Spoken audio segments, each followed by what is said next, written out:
الشیطان الرجیم بسم اللہ الرحمن الرحیم وَأَمَّا بِنِعْمَةِ رَبِّكَ فَحَدِّثْ صدق اللہ العظیم۔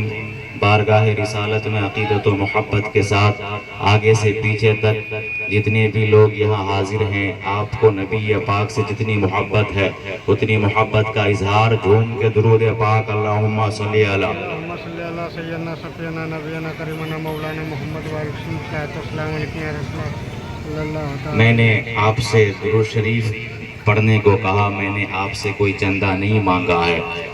ہم اور آپ سنی ہیں، اولیاء کرام کے ماننے والے ہیں، صحابہ اہل بیت کے ماننے والے ہیں۔ سنی کی پہچان کیا ہے؟ امام زین العابدین سے پوچھا گیا سنی کی پہچان۔ امام زین العابدین نے فرمایا سنی کی پہچان یہ ہے کہ سنی ہمیشہ کثرت سے اپنے نبی پر درود و سلام پڑھتا ہے۔ اس لیے سارے لوگ اپنے سنی ہونے کا ثبوت پیش کریں اور بلند آواز سے درود پاک اللہم صلی علی سیدنا و شفیعنا محمد و آلہ و صحبہ اجمعین دائما ابدا سرمدا۔ سب سے پہلے میں اپنی جانب سے آپ تمام حضرات کو نبی پاک کی ولادت کی دلی مبارکباد پیش کرتا ہوں۔ اللہ تعالی نبی پاک کی ولادت کی تمام تر برکات سے ہم سب کو مالا مال فرمائے، آمین۔ ماشاءاللہ یہاں علماء کرام جمع غفیر، تعداد جمع غفیر ہے، بے شمار علماء کرام ہے۔ میں ہر ایک کا اگر نام لوں تو وقت چاہیے، اس لیے میں کسی کا نام نہ لے کر میں صرف قاری عبد المتین صاحب کہ جن کی صدارت میں یہ سارا پروگرام ہو رہا ہے، توجہ فرمائیے گا، ایسے میں میری تقریر ہونا بہت مشکل کام۔ ہاں، یہ مرد مجاہد، مرد قلندر 1996 میں جلوس کی ابتدا کی تھی، جلوس کا آغاز کیا تھا۔ اس وقت کتنے لوگ تھے ہم نے وہ تصویر دیکھی ہے، لیکن آج الحمدللہ ایک اچھی خاصی تعداد ہے، بے شمار لوگ ہیں۔ یہ کریڈٹ قاری عبد المتین صاحب کو جاتا ہے، یہ ان کی محنت کا ثمرہ ہے کہ آج یہ منظر دیکھنے کو مل رہا ہے۔ اللہ تعالی ہمارے قاری صاحب کی عمر میں درازگی عطا فرمائے۔ حضرات اب سنیے اور توجہ کے ساتھ سنیے گا، ہم اور آپ محفل میلاد میں حاضر ہونے کی سعادتیں حاصل کر رہے ہیں اور محفل میلاد میں عظمت مصطفیٰ سننے سنانے کے لیے اکٹھا ہوئے ہیں، لیکن یاد رکھیں میرے نبی کی عظمت کے اتنے عنوان ہیں کہ جن کا شمار نہیں کیا جا سکتا۔ اسی لیے میرے امام نے کہا تیرے تو وصف عیب تنائی سے ہیں بری، حیران ہوں میرے شاہ میں کیا کیا کہوں تجھے۔ نبی پاک کی عظمت بیان کرنے کے لیے، اور ایک چیز اور یاد رکھیے گا، کسی بھی چیز کی عظمت کو بیان کرنے کے لیے اس چیز کی حقیقت کا جاننا ضروری ہے۔ جب تک کسی چیز کی حقیقت کا علم نہ ہو تب تک اس چیز کی عظمت کو بیان نہیں کی جا سکتی ہے۔ جب آپ اتنی بات سمجھ گئے تو اب دیکھیے نبی پاک کی عظمت سننے سنانے کے لیے ہم اکٹھا ہوئے ہیں۔ نبی کی عظمت سننے سے پہلے نبی پاک کی حقیقت دیکھیے، میرے آقا کی حقیقت کیا ہے۔ اور یہاں ٹھہر کے ایک جملہ اور آپ کے گوش گزار کرنا چاہوں گا۔ حضرات کچھ لوگ نبی پاک کو صرف نور مانتے ہیں اور کچھ لوگ نبی پاک کو صرف بشر مانتے ہیں، مگر ہم صحابہ اہل بیت اولیاء کرام کے ماننے والے سنی بریلوی نبی پاک کو نور بھی مانتے ہیں اور نبی پاک کو بشر بھی مانتے ہیں۔ لیکن کسی اور کے ماننے میں اور ہمارے ماننے میں فرق ہے۔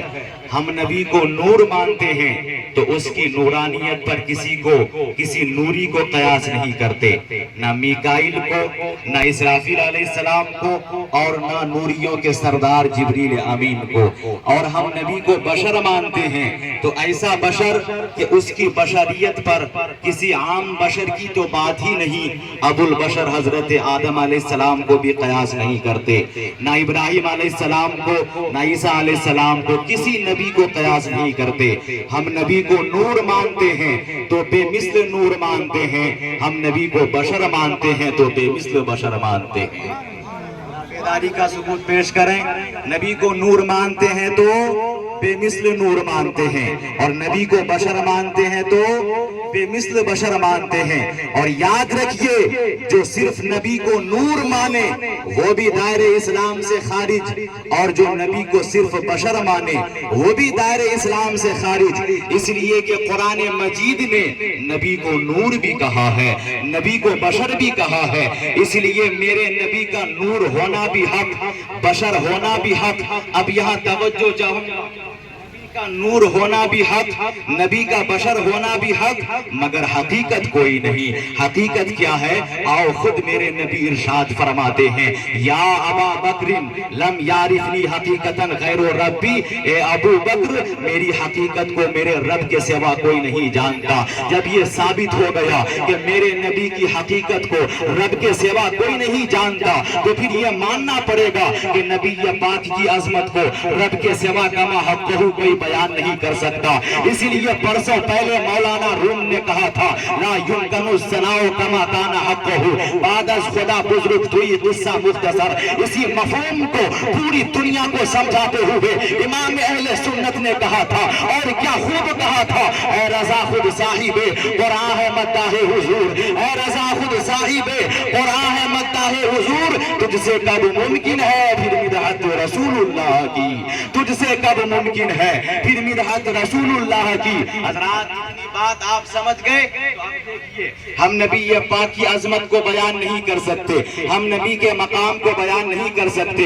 امام قسطلانی فرماتے ہیں، مقام مصطفیٰ کیا ہے بیان نہیں کر سکتے، عظمت مصطفیٰ کیا ہے بیان نہیں کر سکتے، مگر امام قسطلانی فرماتے ہیں اگر مقام مصطفیٰ کا اندازہ لگانا ہو، عظمت مصطفیٰ سمجھنی ہو، تو ایک ترازو قائم کیا جائے، اسی ترازو کے ایک پلے پہ ساتوں زمین کو رکھ دی جائے، اسی پلے پہ ساتوں آسمانوں کو رکھ دیا جائے، اسی پلے پہ جنت کو رکھ دی جائے، اسی پلے پہ حور و غلمان کو رکھ دیے جائے، اسی پلے پہ جہنم کو رکھ دیا جائے، اسی پلے پہ لوح کو رکھ دیا جائے، اسی پلے پہ قلم کو رکھ دیا جائے، اسی پلے پہ عرش کو رکھ دیا جائے، اسی پلے پہ کرسی کو رکھ دی جائے، اسی پلے پہ فرشتوں کو رکھ دیا جائے، اسی پلے پہ انبیاء کرام کو رکھ دیا جائے، اسی پلے پہ رسولان اعظام کو رکھ دیا جائے، اسی پلے پہ رسولان اعظام کو رکھ دیا جائے، اب پیچھے کچھ رہ نہیں جاتا ہے۔ اسی لیے غلام ربانی کو کہہ لینے دو، اسی پلے پہ صحابہ کو رکھ دیا جائے، اسی پلے پہ شہداء کو رکھ دیا جائے، اسی پلے پہ ائمہ کو رکھ دیا جائے،